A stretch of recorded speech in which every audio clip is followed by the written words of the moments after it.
Okay, we should be live. Good. Let me check real quick here. Yep. Be live. Sweet.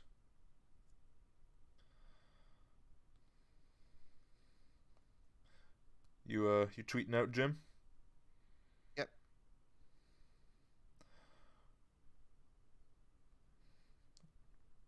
I'm going to retweet what you tweet. Tweet, post, Facebook. Perfect.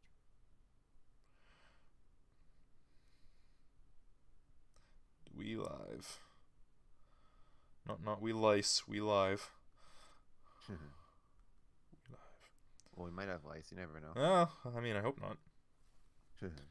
Anyways, everyone, welcome to an emergency episode of Follow My Tracers.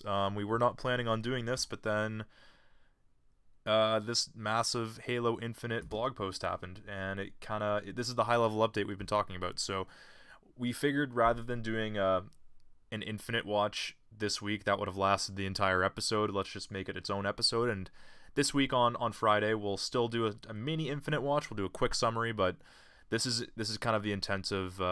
This episode is intending to kind of go over everything a little more in depth with everything that was revealed today. I'm one of your hosts, Figure 9, and I'm joined by Harls and Power Grudge as always. Guys, what's up? So, Now that excited to go through this info dump. Yeah, it's pretty crazy. There's a lot to go over here, so we're kind of going to jump right in. But before we do so, Harley first I wants just to want- mention something. yeah, so last episode we talked about Cyberpunk early releasing that people could play on December 9th. To correct that, it turns out that was for PC players, not console players. And just wanted to correct that. The source I was kind of hearing from for that last podcast, it didn't go into detail from PC or console, like which one was releasing. He just said in general. So, quick correction. That's it. You Cool. can get to the Infinite Watch.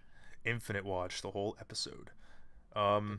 Important to note that you could still technically access Cyberpunk early if you set your location to a different yeah. spot in the world. But otherwise it is just PC. But you don't get the day one patch, right? Yeah, so I've tested it out on my end, and I can confirm that changing your location does make it so you can play the game. However, I do not have the day one patch yet, so Okay. I don't know if I can do that right now. The last time I checked was a few hours ago, but I imagine the day one patch is gonna come at midnight anyways. So Yeah. when I don't really want to play until that day one patch happens because, and we'll talk about this more next episode, but apparently the game is pretty jank without it. So I don't really want to. I don't want to experience the game until the day one patch is in. But regardless, let's jump into the main topic. Let's talk about Halo Infinite, guys. This is the big high level update that we were talking about, and that they teased. And I wasn't really expecting it this soon, but I'm glad that they got ahead of it and they did this before the Game Awards, because I think people would have hoped for something at the Game Awards.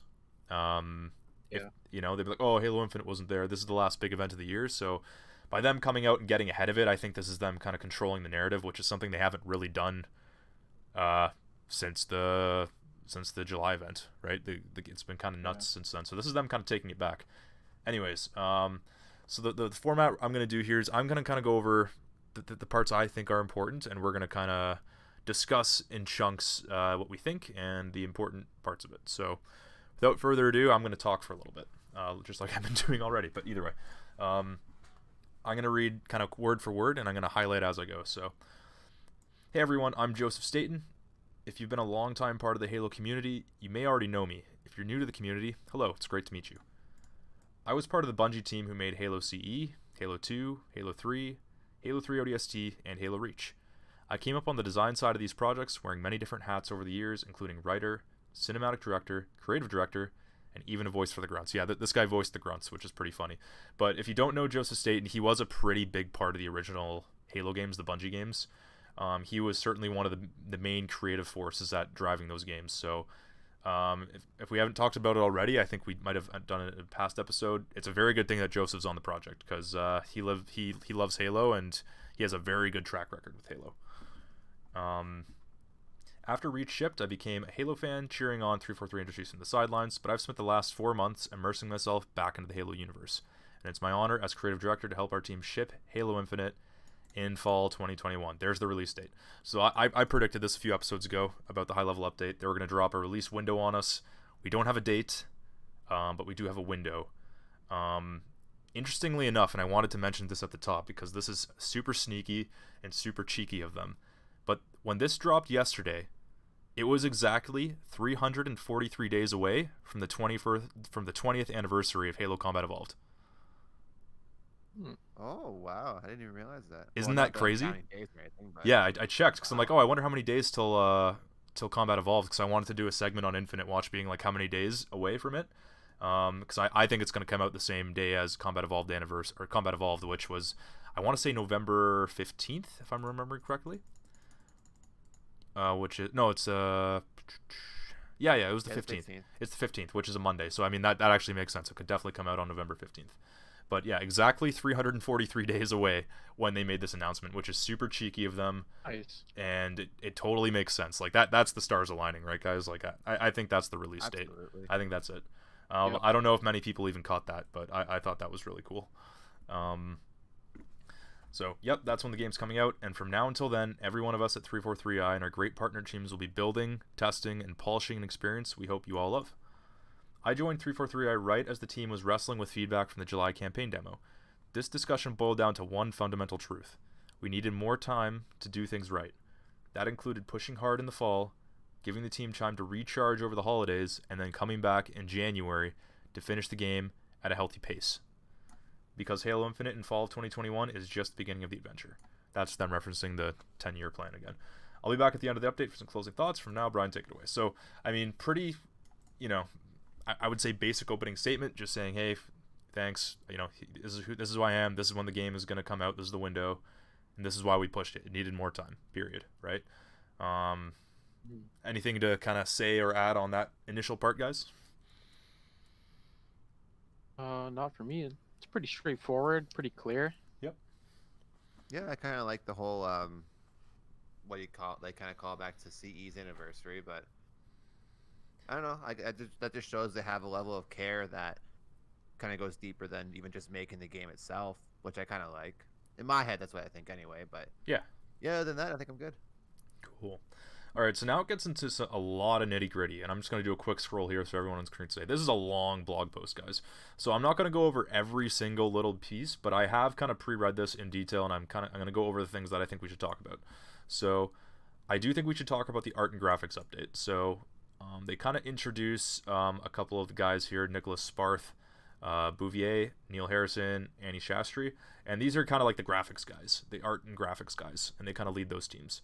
So they introduce them, and then they talk about a lot of other things. So I'm going to read this.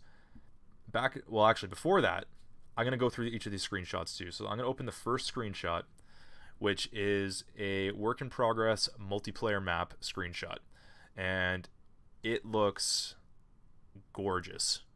Man, this looks really cool. So some of the small details, I mean, the map itself, I mean, it's hard to really know without seeing the whole thing if it's going to be good or not. But from a graphical perspective, like if you kind of zoom in, you can see kind of like water and rain dripping down from outside, and then on the pieces of glass that are still intact, you can see the individual droplets hitting the glass, which is like a really, really cool attention to detail. I'm kind of zooming in here. It looks really, really nice, and it almost looks like it should, like almost like real life when you're driving and rain's kind of rolling down a windshield. It kind of looks like that, which is sweet. Down here we have, it looks like a pickup of some sorts. Looks like maybe invisibility, which is cool. We have some really nice lighting coming from this kind of generator area. Over here you can see almost looks like ray tracing, almost. So on the floor there's a reflection from the light above, and there's these kind of like little lights here. And over here you can kind of see it too, over by this generator. So that looks really, really nice. And over here you can see a weapon pickup. And it's almost being like hoisted up, almost like Unreal Tournament style, if you guys remember those games. Oh, big time. Yeah, so that's what it looks like here, which I'm not sure if it's going to be like that on every map, if weapons are going to be more like kind of laying against the wall like it's traditionally, but there's a small detail there. And over here, you can see a Spartan. So you can see It looks like they're wearing an armor coating we're going to talk about later. They have battle rifle. They're coming out of Whirlpool Dam. This is a nice screenshot. This is the first multiplayer screenshot. This is the first thing we've seen. I think it looks really cool. What do you guys think? Big step like up it. from the summertime. Well, I mean, we didn't see the multiplayer in the summertime, to be fair. But I'm just talking about like visual fidelity, just the way, just based on like my first impression. It's also not a video, so it's hard to judge too. But I think my gut reaction to like seeing this screenshot just now is it's pretty. Like, I don't know, I'm more impressed with this screenshot visually than I think I was with the whole summer reveal when we had like the 8-minute gameplay trailer or whatever. You'd say it's more like reassuring. Yeah, like yeah. That's a good way to probably put the it. best way to put it. That's a good way to put it, for sure. This looks good, right? There's nothing really concerning going on here. Like, everything looks nice and clean. It's a screenshot, so it's hard to tell what it's going to look like in motion, but there's a lot of good signs that this looks good. So let's jump back into the update here. They say, back in July, our teams pulled together a slice of representative gameplay, and this is referring to the July showcase, that introduced fans to the expansive nature of this new ring world, and we got the first look at Master Chief using the grapple shot and various weaponry to take on the Banished. Despite excitement around the gameplay, we knew we had plenty of work left to do on the art and graphics side. Can you speak a little bit about the demo and the team's perspective? So this is they're directly addressing the graphics kind of issue that everyone has here, which I really like. So Neil goes in and says the primary goal for the campaign demo in July was showing Halo Infinite gameplay for the first time. While that aspect generally landed as we wanted, and I think I agree with that, the game from a gameplay perspective looked, that looks good. The reality is that the art and visuals weren't at the bar we hold for Halo, even in a work-in-progress state. Much of the feedback we heard from the community aligned with their own views and work we were already committed to doing around things like indirect lighting, material response, foliage and tree rendering, clouds, level of detail transitions, and character fidelity. That's a Craig reference. Still, the feedback was humbling and also pushed us to look at additional opportunities for improvement. Again, and they say it's a privilege to work on Halo. Our fans are so passionate; they rip us a new asshole every time. That's what they're saying. That might be the first time I've swear on on the podcast, but hey, whatever. And then Annie goes in and says, "July was indeed very much a work." Annie, is it Annie? Yeah, Annie. July was indeed very much a work in progress slice of the technology, and a reasonable set of key features from global illumination and dynamic time of day to GPU-driven rendering and variable rate shading were all in active development. Much of the graphics team, this is I think is the important part. Much of the graphics team capacity, along with that of some key technical artists, was focused on achieving high resolution and performance leading up to the demo, which meant several of these features didn't quite get the level of polish and bug fixing that was warranted. So, I mean, here they're saying the goal of the demo was basically to get the fidelity and the performance what they wanted, but a lot of these extra things that actually make the game look really, really good, they weren't able to focus on it because they were focused on getting the fidelity and the performance up, right? So that's where like a lot of the lighting issues come in, where the lighting wasn't done, and that's why it kind of looked weird in terms of a lighting perspective. And they directly addressed that. They said, hey, we focused on some things, and that means other things didn't get the level of polish. Visual fidelity is a very important goal for Halo Infinite, and the graphics and art teams have been continually aspiring and working closely with each other to create the best looking Halo game ever. I definitely want to acknowledge the input that we got from the Halo community and our fan base. Staying open to criticism and culture. Staying open to criticism is a big part of the culture at 343. So I'm going to go over to this next part because it's kind of the same thing. Here's a really cool thing. I felt that Halo 5, despite many successes, didn't take player feedback enough into account, and many felt the game's visuals were deviating off course. It was vital to embed Halo Infinite within very stable foundations that would borrow from the past, as well as making sure that any new assets would convey a sense of legacy that would resonate with all players, old-timers and newcomers alike. So this is cool because they're kind of criticizing themselves with Halo 5. They're saying, hey, look, like we recognize that we kind of screwed up with Halo 5. It didn't really look too much like Halo, and it kind of didn't really even feel like Halo. But they learned their lesson. They're saying that right here. They learned their lesson, and I mean, from the gameplay demo, it's immediately apparent that they're going for a very classic Halo look and feel. Visual graphics aside, just like from an art perspective, that's what they're going for. So I always thought that was pretty cool. They say we knew wouldn't be trivial to combine the cleaner and simpler forms of classic games like Halo 1 or 2 with the next-gen requirements and expectations of Halo Infinite. Merging both was going to be a challenge, but we stood close to our visual principles and made it work on the best way, one day at a time. We managed to find a balance of modernized visuals combined with a classic aesthetic that will definitely speak to all, and we couldn't be more proud of this. So they're kind of doubling down on their graphics. They're saying, hey, look, like, you know, it wasn't ready. You guys saw something that wasn't quite ready. It looks great. That's what they're saying. So what do you guys think of everything that was said here?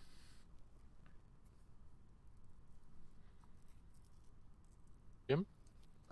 Again, just it's nice that they're, because I agree with their criticism of Halo 5, because me personally, I think, like, I know some people kind of like the cleaner look of Halo 5. It's very safe looking, in my opinion, which, whatever, there's an audience for everything. But I don't know, I kind of agree. It felt kind of off, because it all started with Halo 4 too. Halo 4 was different from Reach to 3, which is natural when you develop many games, and especially in a series, things are going to adapt.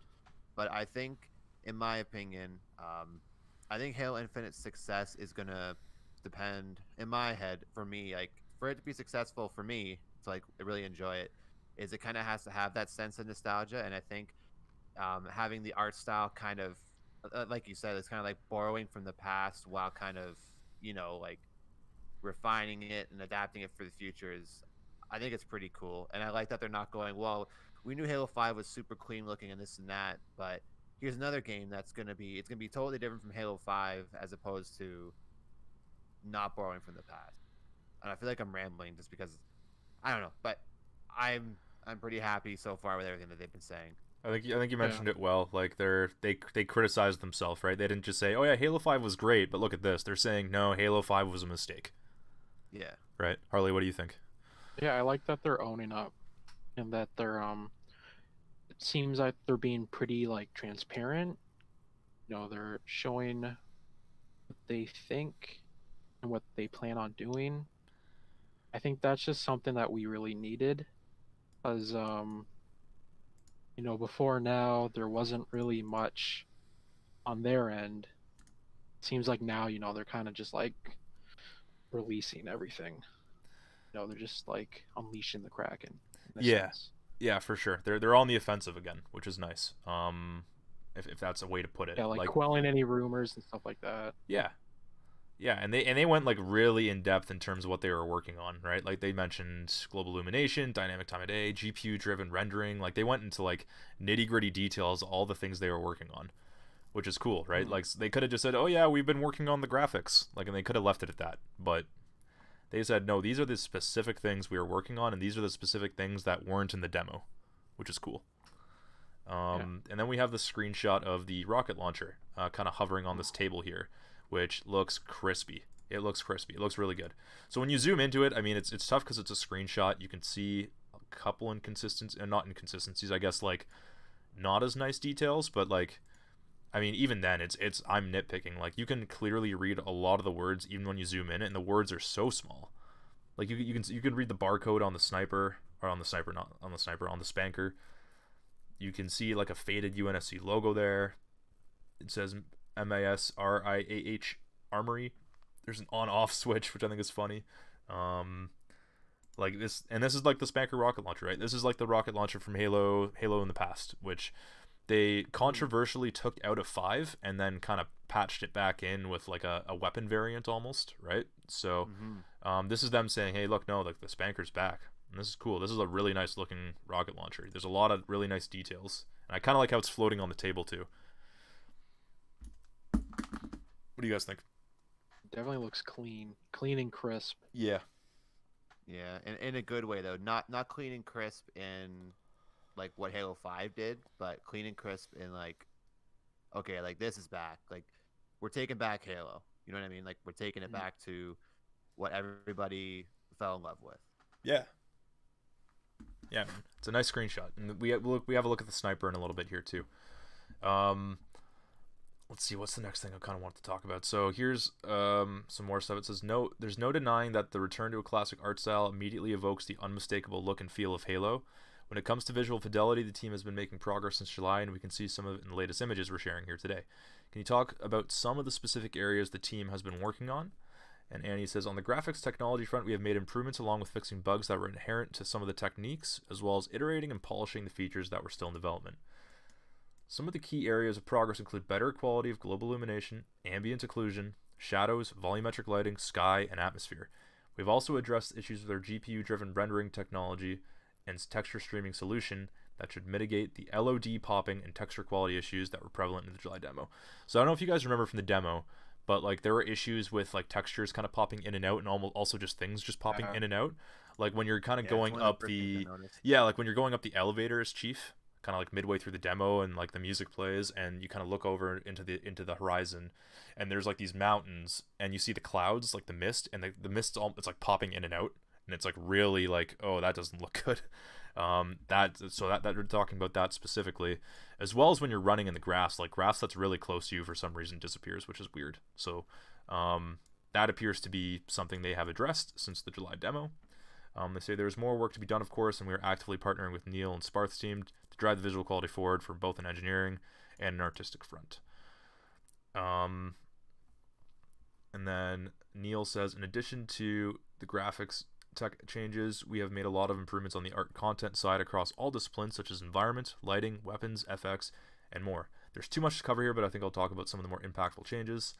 Firstly, there's a lot of work done retuning our dynamic lighting values to add more punch and contrast to the image. This includes adjustments to our sun intensity, fog/atmosphere, and the addition of color grading, which did not make it into the July gameplay demo. So I mean, at this point, with everything they talked about, it's safe to say the game looks drastically different than what we saw. They just listed like 20 things in the last like 2 paragraphs of everything they've worked on and added since, which I think is really cool. They said we've improved some of our materials to get a more specular response, more wear and tear on weapons vehicles, more fidelity in our characters, and more macro breakup on large surfaces such as rocks, terrain, and the hex walls. A lot of this I actually don't know what it means. It just sounds cool.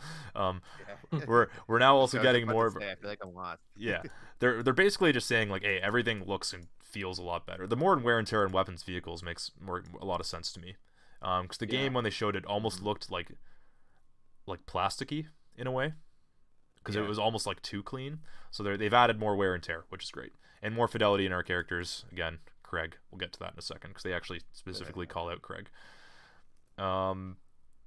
So they say, we're eager to show the progress the team has made in campaign as soon as we can, but we want to make sure we have all the right pieces coming together, and this can be tricky with a lot of moving parts and an expansive world of the scope.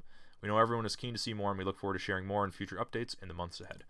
So that's also a cool statement. They're saying, hey, like, we're going to show you the campaign soon, but we want to make sure that what you see is what you get. And I think that's important because I don't think they could show the game again and have it in an incomplete state. No.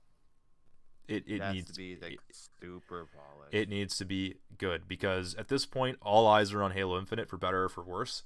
There are people who want the game to fail for some reason, and then you have a lot of just, I think people like us that are just Halo fans, or even just lapsed Halo fans, that just, they want Halo to be like good again. They want Halo to be king again. So all eyes are on Halo. So for better or for worse, they need to have the next updates actually have everything they just talked about in it. And that's what they're saying. They're going to do that, but they need to make sure everything's in place, which that's good that they recognize that. And then they show us the sniper. So kind of similar to the Spanker rocket launcher. This is like the classic Halo sniper from Combat Evolved. It's got the big scope. It's got the bipod there. It's got the big oversized like barrel. It's cool. It's crispy looking. It's nice. And when you zoom in, you can read a lot of small details about it. You can see some wear and tear. And again, you have the Spartan kind of in the background looking at it. And then Harley actually pointed this before. It looks like there's another Spartan in the background, kind of doing something. Yeah. It's kind of hard to tell, but there's something back there. Yeah, I can kind of see what you're talking about now that I'm zooming in on the screenshot. Yeah. Kind of like above where the where the UNSC logo is on the barrel or whatever. It almost looks like a blue and yellow Spartan, kind of like similar, I guess, the same colors as the guy at the table almost. Yeah, it looks like a Spartan's doing something in the background. Hard to know what, but we speculate that, and Harley brought up this before, but this could be like almost like a lobby kind of situation. Like it's could be like the battle pass, customizing your loadout or something. Yeah, like weapon skins and stuff like that. Like where you customize, like in other Halos, you go into that customization menu. Usually you see like, your Spartan or your gun kind of in a just like a generic background. Like it might just be like a blue backdrop or something. This maybe is like, maybe you have like kind of like an interactive background. Maybe that Spartan on the right is you, and you're looking at your gun and then customizing it. That's kind of what I'm thinking. It's a cool thing. That's cool, I either way. wonder if I wonder if that's right or if it's just something Yeah. that they made. But It could just be something cool to look at. yeah, could be. But I think that'd be cool if this was in the game, where you can like kind of like look at your That'd be loadout. sweet. Yeah, that would be cool. All right, and now we get to Craig. So speaking of improvements on the art/content side, one big out from our demo was the emergence of the now world-renowned Craig. While we in the internet have come to love dear Craig, we know he wasn't at his best self back in July. Can you give any updates on Craig as he stands today? So then Neil says, firstly, I can confirm the facial animation on NPCs was not fully implemented in that build, which resulted in Craig's incredibly deadpan / lifeless look. So there you go. They're acknowledging it. Craig was not ready. All characters are modeled in a neutral prose prior to blend shapes and animation being applied. So poor old Craig was never intended to be seen in that condition, which is something that was not evident during the gameplay, or something that was evident during the gameplay. It was only later in the close freeze-up frame of his one bad moment where it came to light and the legend of Craig was born. There has been further work done on the material fidelity and more variety added for brute faces. We're also working to add some hairdos and beards, which is something that we haven't gotten to in July. So whilst we have come to dear old Craig, he's certainly undergoing a significant makeover. And it's not just Craig, it's other models too, characters and 3D models and Spartans and stuff. So they address Craig. Craig wasn't ready to be shown. He was, they're modeled in a neutral pose, and unfortunately we got that close-up picture, and he has that deadpan kind of like really funny look to his face. It's we were saying before, I really hope Craig's actually in the game somewhere and he still looks like that. But it's nice to know that all the other brutes they're getting hairdos and beards and enhanced fidelity, and they're actually gonna have expressions. Like, that's good. I think the hairdos and beards is really cool. What do you guys think? Yeah. They're kind of like Vikings Custom almost. brutes. Yeah. Some variety. Yeah. I think Always it's cool. nice. And that way not every brute looks the same, or at least hopefully, right? That's kind of what I get from this, is Yeah. that there's going to be a bit of a variety to them. Aside from just like, oh, this one has red armor and this one has blue armor. It's like, oh, this one has like some like cool braided like beard going on, and this guy's got like a mohawk. Like, I don't know. We'll see. Tartarus. Oh, exactly. Like Tartarus looks very different, right?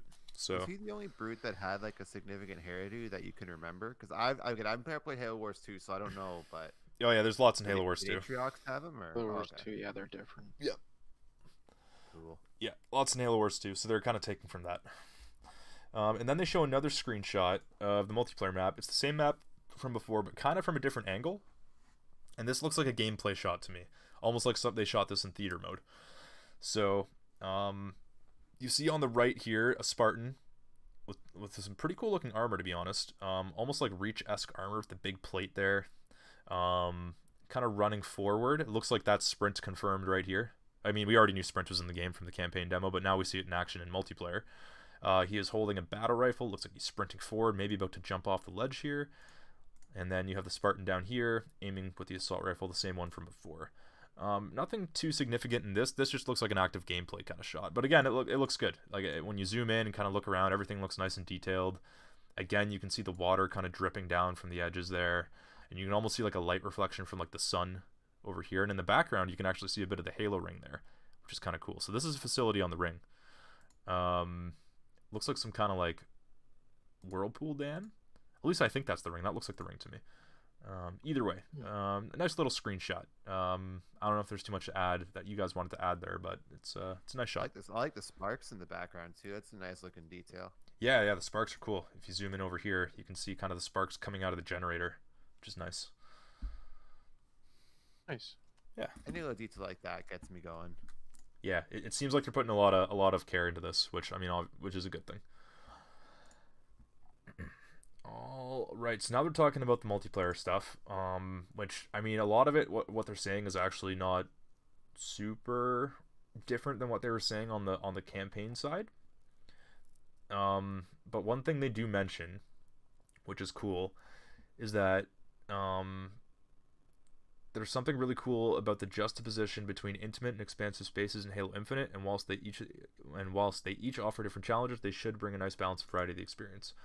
And they also say this is the first time a game in the Halo franchise has had to tackle either of these challenges, and so the team has had to spend a lot of cycles building and optimizing an engine and toolchain functionality to facilitate this experience in Halo Infinite.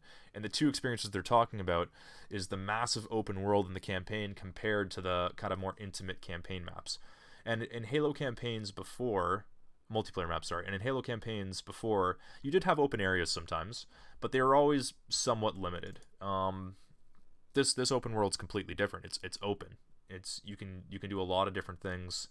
You have access to a ton of the ring at once, so it is very, very different.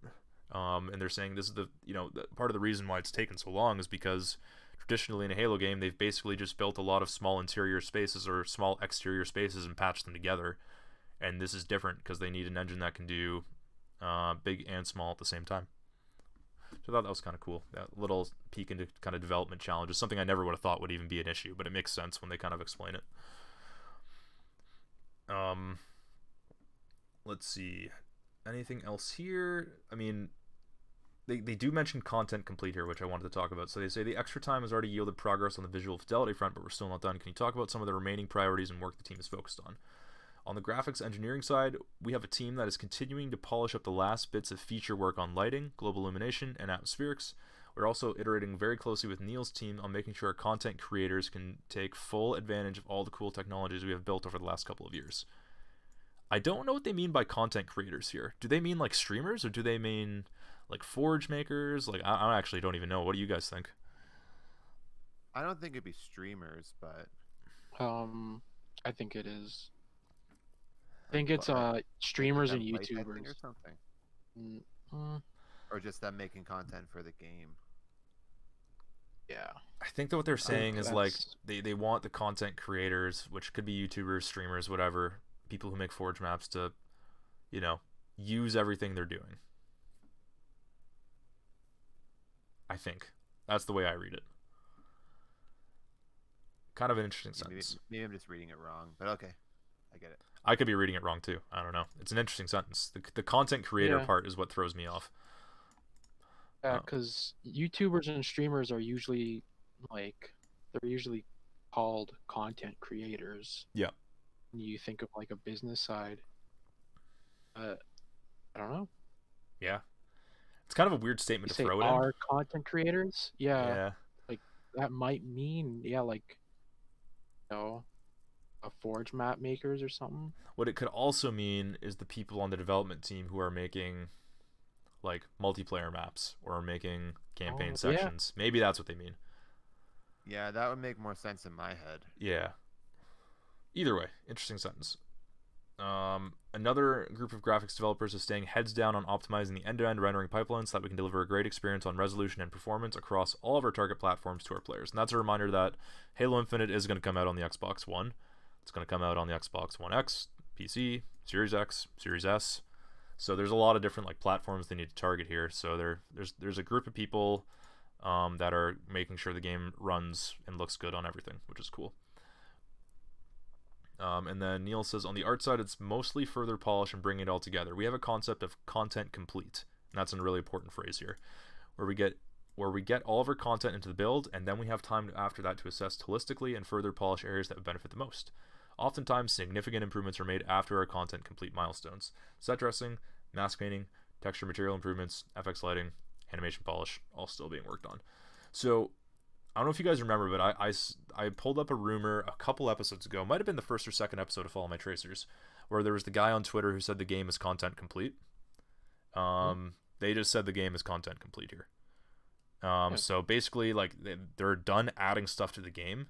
Now they're just like improving it, which is really cool. And there's actually another moment where they kind of mention it further down below. So I think that's really cool. The game is it's done, and now they're basically just taking a full year to make sure that this is the best game it can be, which is cool. I like that a lot. Yeah, I think that's cool. then they kind of just say thank you everyone, blah blah blah blah blah blah blah, and then they get to sorry, not to make this sound like it's not important. I think everyone should actually read this whole thing. It's really really detailed and awesome. But for the purpose of the podcast, we're gonna skip over a couple areas. So then they get to live and customization, which is cool.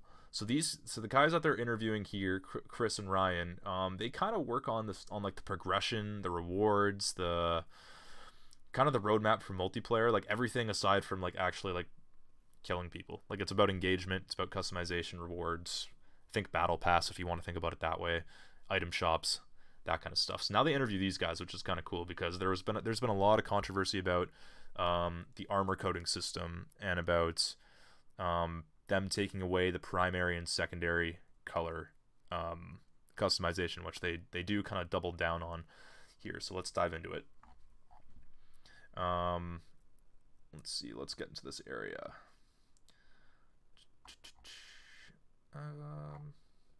Right. So they say. So they're kind of going over different principles and pillars that kind of act as guidelines and guardrails for everything they do. So they talk about healthy engagement is paramount, and I really like the way they say this. We want everyone to play the game in a healthy manner that they enjoy. We're not trying to build a grind machine that burns everyone out in an attempt to get more game time from them. Halo Infinite needs to be a place where we all look forward to spending time. That's a really nice statement. It could just be, word, like I guess marketing, I guess if you want to call it that. Like, oh, of course we want it to be a healthy place to play, but like the way they said that sounds really cool to me.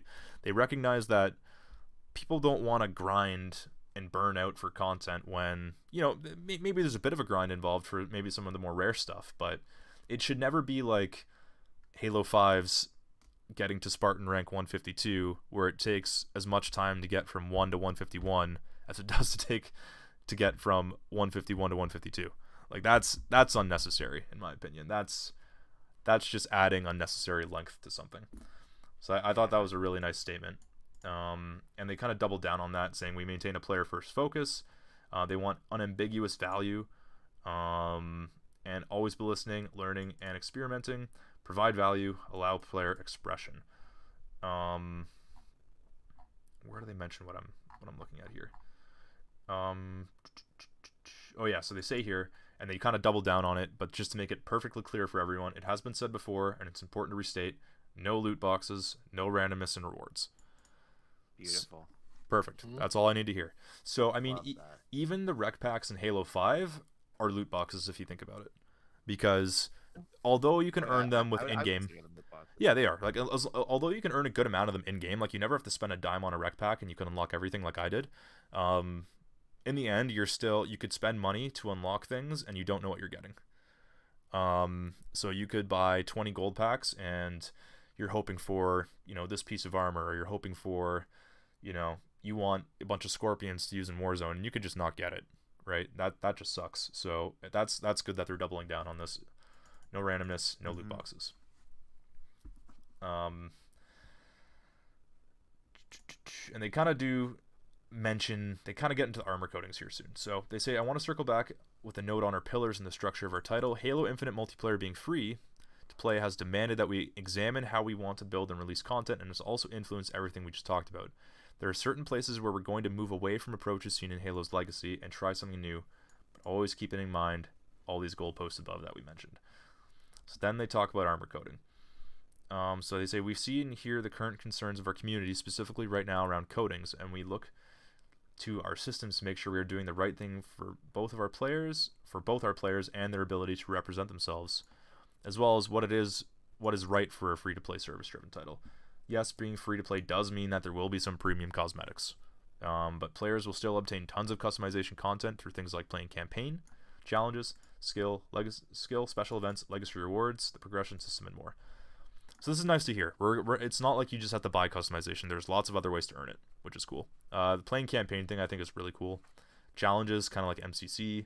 Skill, which is cool. So like maybe you can unlock a certain kind of like unlockable, every season if you reach a certain rank. Special events. So like maybe there's a, like a special in-game event or something. Maybe like the, I dare say like an end of season like Fortnite style event. Or like maybe if you're there, you get something cool. Legacy rewards, and then the progression system. And the progression system and more to me means battle pass, but we'll get there. We always want to provide value for pure engagement and simply playing the game. We believe that providing value isn't exclusive to monetary transactions. It's also about making sure you're properly rewarded for the time you're investing into the game. Players that play for free will be able to unlock items across a multitude of different customization types to allow them to represent themselves in game. And then they do go over another really interesting part, and they kind of check themselves with Halo 5 again. They say Halo 5 didn't do a great job at rewarding most of our engaged players, Spartan 152s. So we've added a few tokens of appreciation to Halo Infinite to help make up for that. Below you can see 2 of these tokens in form of exclusive armor coating and weapon coating. So I mean, they acknowledge here, hey, like the grind for Halo 5 sucked, and here's a couple things for the people who got there. Personally, I don't think it's enough, but that being said, let's look at this armor coating though. Oh my god, is it ever nice. It is so good. So this is the Watch Dogs one. Watch Dog, I should say. Not like the game Watch Dogs. But play that game again. but man, like look at this coating, guys. It looks crispy, and look at the detail on the Spartan, man. This looks really good. Like, what do you guys like? When I first saw this, I was kind of blown away. I was like, whoa, like this looks really good, man. I love it. Yeah, like this is the kind of stuff I want to unlock. Yeah, this is the stuff I really want to see to get me hyped for the game. Yeah. Like, I see this, and it makes me want to get to 152 in Halo 5. Even though I know it's such a grind. Kind of want to do it. Like, it's such a grind. We have a year, we could do it. We do have time, and I do suspect that 343 is going to put on a lot of double XP events between now and then. Just to, like, help. Because they just recognize it's a grind, right? So, like, I don't know. Probably people like us, like, right now, are looking at them like, kind of want to do that. Yeah, and like what a great way to giving us a chance. Yeah, and like what a great way to raise engagement and awareness about your new game by then like being like, hey, everyone get to 152 in Halo 5. You know, like that's a good thing. At least you get people talking and playing Halo again, which is good. You guys are so far ahead of me in levels too. I think I'm only like 60 in Halo 5, so I have quite a while. I think I'm 100. I'm 120. I have a million boosts. I never used boosts when we initially played, and now I think I had the one rec arena thing. I got like 70 legendary boosts and like almost all like the social game modes and all that. And I'm like, oh my god, dude! Like it's. I think it's possible if I just keep doing that. But yeah. Use those boosts. Use the double XP events. I think it's possible, man. I think it's possible. I'm considering it. It's Cyberpunk who? Halo 5. Yeah. Halo 5, baby. And I think I actually might have skipped a screenshot earlier. Yeah, I did. So I'm going to go back to this one. Yeah, so this is the Scorpion Punch armor coating. So it's important to recognize that the armor coatings are not the armor sets, right? So you can customize all these different armor pieces, and they get to that in a second. It's actually just like the color and the kind of like material of the armor rather than the armor itself. So this is really cool. It looks nice, man. Like with the red arm, and then like the red kind of helmet there. It reminds me a lot of Mass Effect, actually. Oh, big time! I'm a big fan of like the red and black color scheme anyway for like when I customize characters in almost any game, and I'm digging this quite a bit. It's nice. Yeah, this is like it's funny because like there was so much like negative press about the armor coatings, and like they just showed 2 of them, and I'm already hyped about it. Like they look good. Like. It sucks not being able to customize primary and secondary, but man, if this is what we get for it, like I'm almost okay with it, because these are nice. Yeah, especially if we can earn them in game. Yeah, I mean, I got no problem with these, man, at all. I kind of skipped ahead to the next screenshot, but like, dude, like they all look nice. Like maybe it's me being impartial, but like it all looks nice, man. It looks great, and to me, these look way better than the Halo 5 Spartans. Oh, big time! Like infinitely better. Not a fan. I think they're too like. They're almost too clunky looking, like they're too like bulky. You know what I mean? They look like toys. They look like toys to me. Yeah, exactly. Every single one of them looks like a toy, and these don't look like toys. So yeah, exactly. Bionicles. They're Spartan Bionicles. Like they look weird. Even the nice armors in Halo 5 look weird to me. So these are nice. This looks like the way Halo should look. The colors and the coating system looks cool. And back to coatings, and let me just scroll down back here. Right, so here's where they talk about the coatings a bit more. So the coating system is something that the live team and our 3D artists designed directly after Halo 5. And again, they're kind of criticizing Halo 5 here. And it's part of the overall customization picture. In previous Halo titles, we had a series of inputs that were simple RGBs in primary and secondary colors. For Halo Infinite, we didn't feel that flat colors and a singular pattern were good enough. The coding system allows us to define color, wear and tear, patterns, and materials on a region-by-region basis on the Spartan or anything in the game, be it armor, weapons, vehicles, or even environment elements such as like fuel barrels. So that's kind of cool to me. That tells me that you can apply coatings to your weapons, you can apply it to a vehicle. If you're doing forge stuff, you can put coatings on like whatever you want. That's really cool. That's like extra stuff I didn't even think about, but that's what they just said, which is really cool. That should allow for a lot of like really cool like custom maps and stuff. To get our design vision, we need to make an exceedingly difficult decision to move away from a system that was in the game from the early days, primary and secondary color. The decision was not made lightly, but it has laid the foundation for greater detail and variation when it comes to color customization, and it does. And then they go to a new kind of screenshot, the Splinter Desert one, which I also think looks really, really good. I really like this one. I like it too, man. It looks I like good. the pattern. Yep. And this one you can see the wear and tear too. Yep. I like the green visor too. I'm digging that. Well, the visor is interesting because you can change your color on the visor, and we'll get to that in a second because that's separate from the armor coating. But the green visor, it's like a really nice touch. It You know what? I kind of get a feel of what were they Kashyyyk scout troopers from Star Wars? Yeah, you're right. Like the Battlefront 2 games. Yeah. Yeah, those are, or I guess the movies too. Doesn't matter. I just remember from Battlefront 2. But you're right. That it is the same vibe. It looks cool. It looks really nice, and the detail on it's incredible. And it's important to note that while these are in-game renders, like it says work in progress in-engine render, their community manager came out and said, yes, these are actually in-game. So like, oh, beautiful. This wasn't taken in the engine, like, you know, in the most optimal setting. This is the game. This is the game. This is what they look like. Looks great. Looks really, really good. And they say, in addition to getting better variation, we can also create coatings much faster than we could create weapon skins in Halo 5, which will allow for even better variation over time. So again, they're kind of kicking themselves in the balls here for Halo 5, which is good, because like, man, there are so many customization options in Halo 5, and most of them I could not care about. Like, there's just so much, and it's just like, I don't care. Like, it's too much to handle. And they're saying they can actually make them quicker, and it'll allow for better variation over time. So I mean, that's a good thing. And additionally, with coatings now being their own customization option, we can also use them as rewards for player accomplishments, or even create bespoke ones for certain occasions. And this is a big one here. Lastly, coatings use a smaller digital footprint and let us add new ones to the game without massive patches or taking up tons of disk space, which was a learning from Halo 5. So that's kind of interesting. So I wonder if a lot of the size for Halo 5 is actually just all the different customization options, because there's so many. You know what I get from that sentence? What? I kind of think about Call of Duty. Yep. It's huge updates. Yep. And like this way, it's kind of, you know, because Call of Duty adds guns and operators and stuff, and this is kind of like almost like a counterpoint to it, like saying like we can do them just as good, but take smaller space. Yeah, it's almost like they planned ahead that way, you know. Yeah. They're seeing what people are complaining about other games almost, and integrating it into theirs. Yeah, and like Halo 5 is 100 gigs. Like, it's a big game. So like, if Halo Infinite is that much more detailed and that much bigger, how big is Infinite gonna be? But if they're saying, hey, like we found ways to like use a smaller digital footprint, like, great, man, cool. That's good news. That's a really cool sentence here. I think that might get overlooked, but I mean, they're finding ways to like make the game smaller, which doesn't sound like a big deal, but it is a big deal because, you know, space is limited on consoles.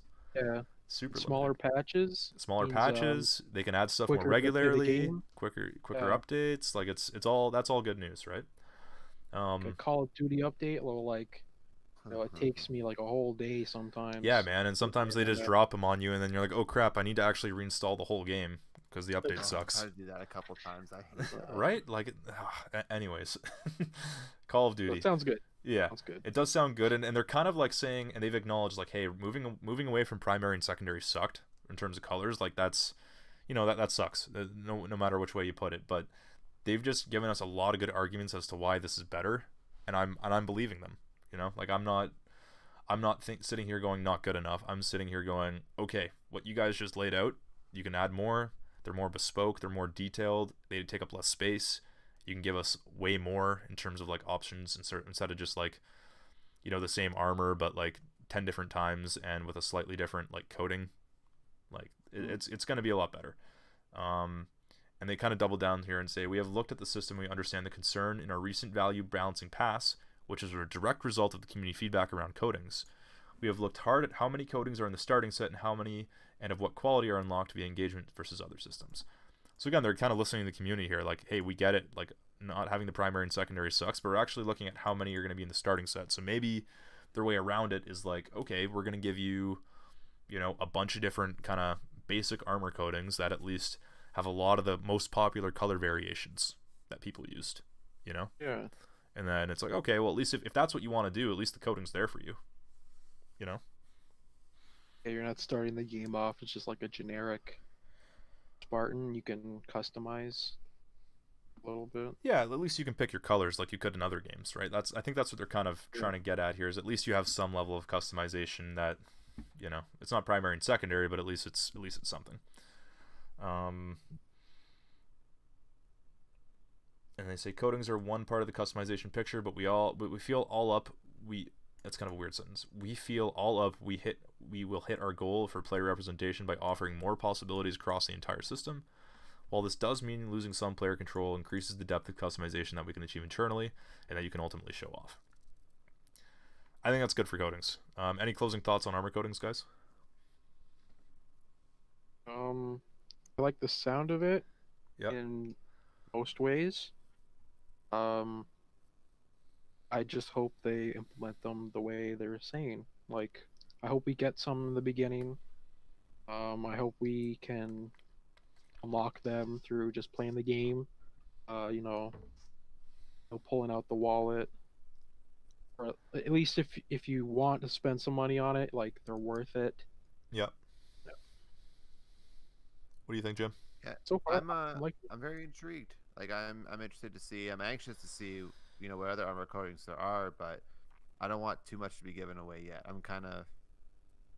I'm excited anyway. I'll say that. Yeah, and I think it's fair to say we need to see more still. But what they showed here has definitely quelled a lot of my concerns with armor coatings. Like, I feel a lot better about it now. I feel a lot better about it now, and what they've shown so far with the Scorpion Punch and the Watchdog and the Desert and the one we're about to get to in a couple minutes here, the Noble Defender, like, they look really good.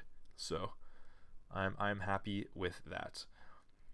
So then they talk about reach levels of armor customization, which I don't know if you guys remember Halo Reach, but there was a lot of Halo Reach, but there was a lot of armor customization options, right? You could do you can do your helmet, you can do an attachment on the helmet, you had your left shoulder pad and right shoulder pad individually. You had some things on your arm, on your leg. You had your different knee pads. Like, there was a lot to do in Halo Reach. And basically what they've confirmed here is that they're going to do everything in Reach plus more. So the geo that could be changed or added in Reach was helmet attachment, chest gear, shoulder pads left and right, knee guards, wrist gear, utility, visor color. These will all be back, and we will go further. Great. Cool. That's awesome. Nice. Like, more customization the better, right? So, like, I think that's cool. And they say, we understand that there's a level of being vague that is unconscionable, and I'm riding on that line hard, but we do want to save some surprises for later. So they do have some more customization stuff to show us in the future. And they kind of dive into that a little bit more, and they say, we're showing some cool Spartan customization armors in this update, but we're not done showing players what they can do there. Likewise, players have seen coatings for weapons and vehicles. They know about that, but that's not all they're able to customize either. They're being kind of like shady with it. Like, there's something cool here. Like, what else could you guys like think? Customize your, like, maybe like a Warthog. You could change like the hood. We get like different wheels or like a hood ornament. Yeah. We, like, change like the driver, like the cage around the driver. Yeah. Interesting. I didn't even think about it from that angle. Yeah. Yeah. There's something up their sleeve they're not pulling out yet, which is nice. Yep. We haven't seen everything yet, which is cool. And they kind of leave us hanging a bit, but that's okay because they're also giving us a lot here. You know, it's give and take. Yeah. And they say, thank you, everyone. And they kind of round up again. No loot boxes, no randomness, No items that influence the sandbox and gameplay. Beautiful. Beauty. That's what we want to hear.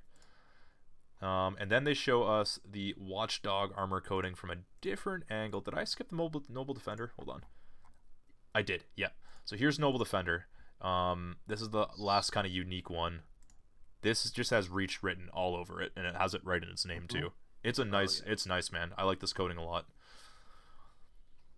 It's kind of like scuffed up. It's seen a lot of battle. Like, it's very damaged, but it's nice. You know, it's cool. And you can see the different armor pieces. Yeah. The helmet's very Halo Reach style. You can see like the wrist thing there, the knee pads. This is cool, and you can really see the detail in the armor coating here. It's nice. It's really nice. And then this is the end of the update here. Aside from this last part, this is kind of a different perspective on the Watchdog armor coating, which we've seen before, and it's kind of different, just a different pose. Again, this looks so nice, and they actually changed the visor to red this time, as opposed to it was kind of a gold in this one, but it's red in this one, and it kind of matches the coating, and the red looks really, really nice, man. The red looks amazing. This looks so crispy. Oh. And you know what? One thing I've noticed in all these screenshots we've been looking at, the reflections in the visors, they look pretty damn good too. They look great. I don't know. This is I'm super impressed. Like this is making me pretty happy right now. Yeah. Yeah, like every single one of the visors has a really nice kind of like texture and like reflection to it. It almost looks like ski goggles, but I mean, that's not like in a good way though. Like it looks like what it should. Looks cool. Looks really cool. That's a really nice armor, man. Like, do I really want to grind for 152? I know it's gonna suck, but man, that is nice. I'll do it with you. That is nice. That is super nice. Get to 151 first, which will take a while. Yeah. Yeah, and then you need to do it all over again. Man. Then you got to do it all over again. Looking at this stuff, like I would totally grind for this. Like I don't know if I grind all the way, but I would definitely grind with the intent of getting as far as I can with this. Yeah, and we've had fun when we played Halo 5 multiplayer too. Like, we give Halo 5 a lot of flack, but it's fun playing the multiplayer. Like Warzone's a lot of fun. I like ranking with Arena when we have all four of us on. That's a good time. Yeah. You know. So, yeah, we'll see. So this is the last part here, and this is kind of giving it back to Joe Staten. And here's where a couple of bombs are dropped, which is really, really cool. So I'm gonna read this whole thing. I'm fortunate to have worked with incredibly talented teams my whole career. The Infinite team is no exception. Folks here don't just understand Halo, they love the core gameplay and characters and community. Everything that makes Halo, Halo, just as much as I do.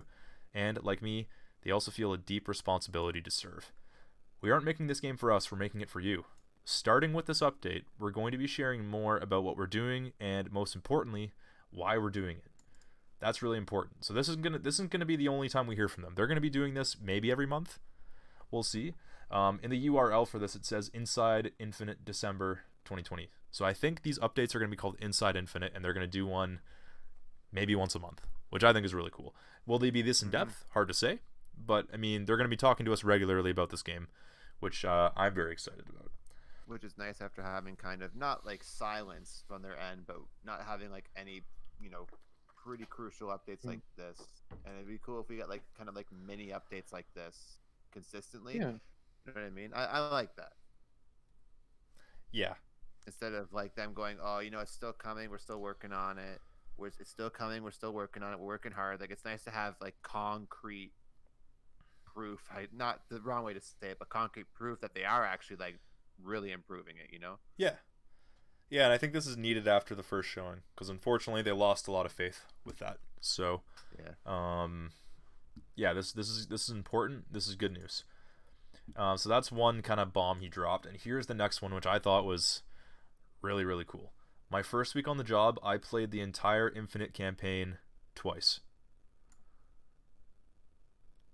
I'm just gonna let that sit for a second. He played through the game twice. The game's done. The game is done. Baby. That's cool. Just warm up. So that was 4 months ago, right? So that was, it was 4 months ago, September, I guess. So that's when he first started. So I mean, that's really cool, and that kind of lends credence to the rumors that the game is content complete. Clearly, Joe played through the entire thing twice. So obviously it's rough and buggy, and he gets to that in a second, but like that's really cool. Again, and like that shows us that the game it was on track, right? Like as late as July, they thought the game was going to come out in November, right? So I think this is really good that they're delaying it to the fall, because if the game is already content complete and they're basically just using this year to tweak and test, like hopefully that means that when this game comes out, it's going to be incredibly polished. Like just really nice, hopefully not many bugs, hopefully the multiplayer doesn't crash day one like every other multiplayer game, you know, like that's really cool. I thought that was like such like it's just a really cool thing to say. Like to me, it inspires a lot of confidence about the game. It's not like they're rewriting the game and that they were missing big chunks of it. Like the game is there, you know. So I was kind of comforting to know that. It actually. It is comforting. Yeah. I think that's really cool. He goes on to say, I was, in a word, stunned in the best possible way by what the team had done. And of course he works for them, so grain of salt, but Infinite is, by far, the most expansive and vertical Halo world ever. Why did the team do this? Because they understand that wonder and freedom are key to the Halo experience. And Harley, we kind of brought this up when we were kind of going through our last episode about what were some of the best aspects of the other Halo games, and a lot of it was mystery and wonder, right?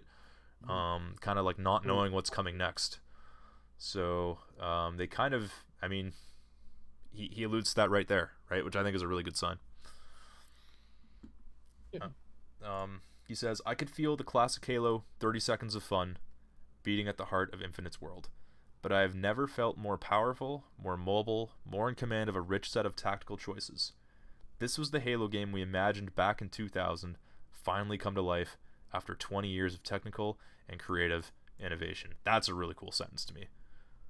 Like, what do you guys think? Like, that's cool, right? Like, it's... God, I love that. I got goosebumps when I heard that. So, yeah. Jesus. I didn't, for reference to the listeners, and you guys even, I didn't read this post coming into this. Again, I just kind of saw somebody summarize key points in a video, but they didn't go over this part. Like, wow. That's really cool. That's nice to hear. I like that a lot. I'm such like a mushy guy as it is, and just a sentence like that is just so like really resonates with me. Me too. And like he worked on the original Halo, right? So like this is coming from a guy who helped make the first one and helped make all the ones that we all really know and love, right? Everything before 4 and 5. And he's saying, hey, this is the game that we kind of always really wanted to make but never really could do. That's a really good sign to me. I mean, obviously he works for them, so I mean it's hard to, of course you're always going to hype up your product. You're not going to say, oh no, this game's only okay. Like he would never say that, right? But at the same time, I mean, the way he's kind of talking about it to me makes me feel like he really believes what he's saying, you know? He's definitely passionate. Very passionate about it.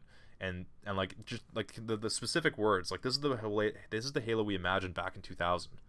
Like that's cool, man. Like that's awesome.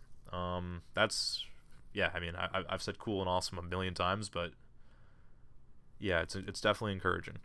And he says, sure, there were bugs in the build and clearly more work to do.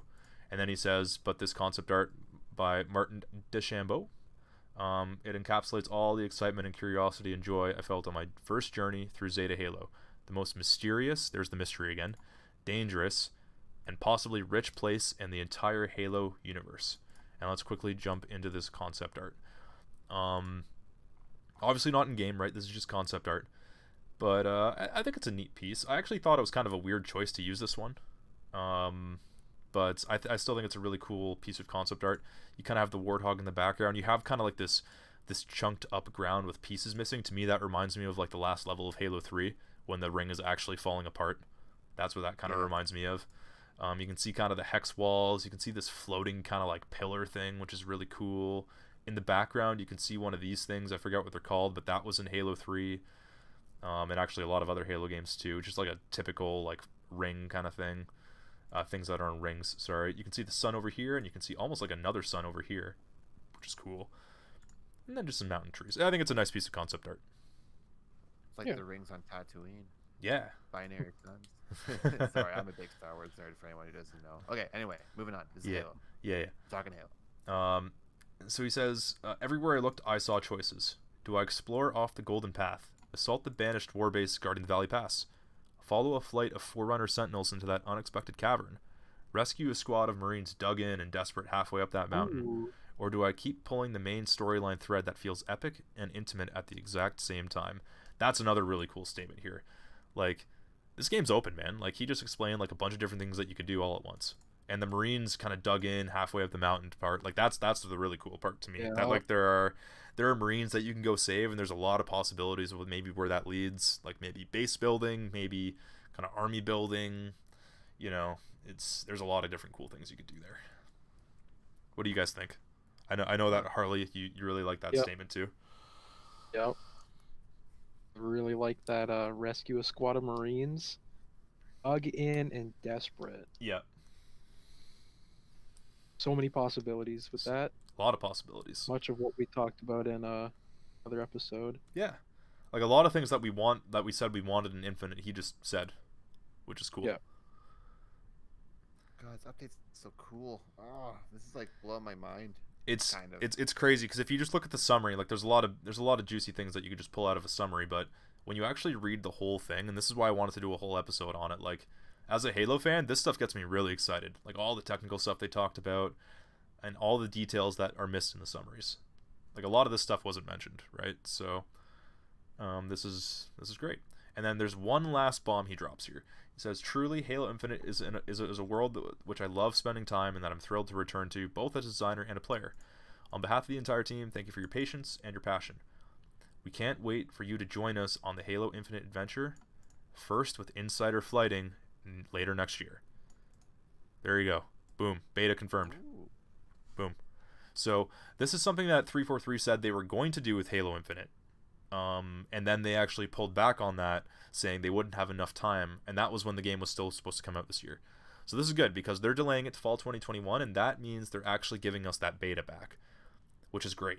Like we're gonna probably get a multiplayer beta, maybe even a campaign kind of like chunk they'll let us play. That's like almost like a demo in a way, to kind of flight the game, which is great. And their whole flighting program has been incredibly successful with MCC.